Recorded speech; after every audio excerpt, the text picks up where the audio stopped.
how good can he be? Hey, who knows? But I think the next level is just consistently playing the way that you played last year, but even better. So that it's not just say you had a 1 year, one hit wonder. What was able for you to be able to take on that new role and to find success? Coach Wells was like, okay, you have an opportunity here to be the guy and to step into that role. And, he said all you got to do is take the bull by the horns. And I really took that to heart and, just training in the offseason, really trying to understand our scheme, being my second year in it, kind of, having a little more of my feet under myself, but, having so much more to learn. And, just going out there and playing and getting reps with four. And maybe if we're off on something, getting with him together after practice or even off the field and saying, hey, this is what I'm thinking, what are you thinking? And just trying to get on the same page, create that chemistry. What are those steps? You got to experience the first Pro Bowl games. How was that like going out there, getting that recognition? For sure, yeah, it was really cool. Great experience. I actually ended up taking Coach out there with me. But it was awesome meeting those guys, meeting some of those great dudes, and even some of the NFL legends that were out there, meeting them. I was kind of starstruck, and it was a great experience. But at the end of the day, that's not the bowl I'm trying to get to. If a guy tells me he'll run through the wall for me, first off, I'm gonna tell you, hey, don't do that, champ. Hey, because then you won't be playing. But I get the dynamic in terms of that just shows a great appreciation by him and trusting you to help him accomplish the goal that he wants to accomplish. I'm bought in. I think that starts something growing up, being around my dad, being around my grandpa.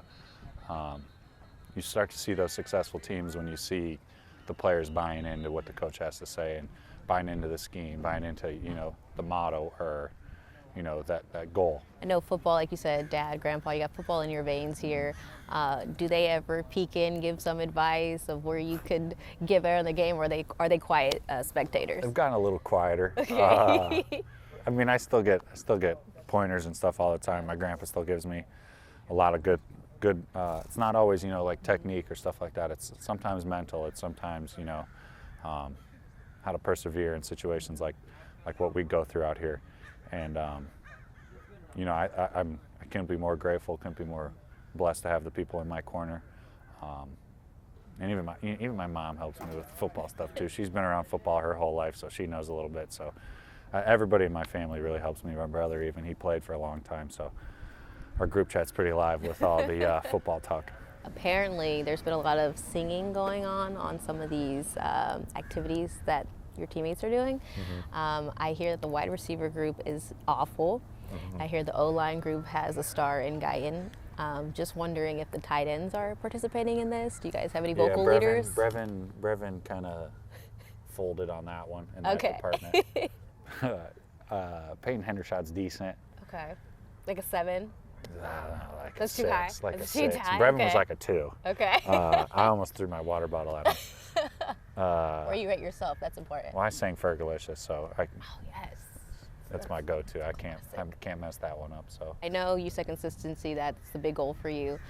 A lot of noise. I feel like just having this jersey Cowboys on. It's natural, right? How do you personally block that out and to get this team, where you guys are trying to go? it's a privilege to be able to play this sport and be able to, put the pads on, come out here with my boys every single day and compete. It's a privilege to do that, and it's an even bigger privilege to put this jersey on and be a Cowboy. And they tell you, first time you get in here, you're a Dallas Cowboy now. You represent the brand, and I really took that to heart. And you don't want to make anybody look bad. You don't want to make this team look bad. Don't want to make anybody on the team look bad. So, I just break it down to it's a privilege.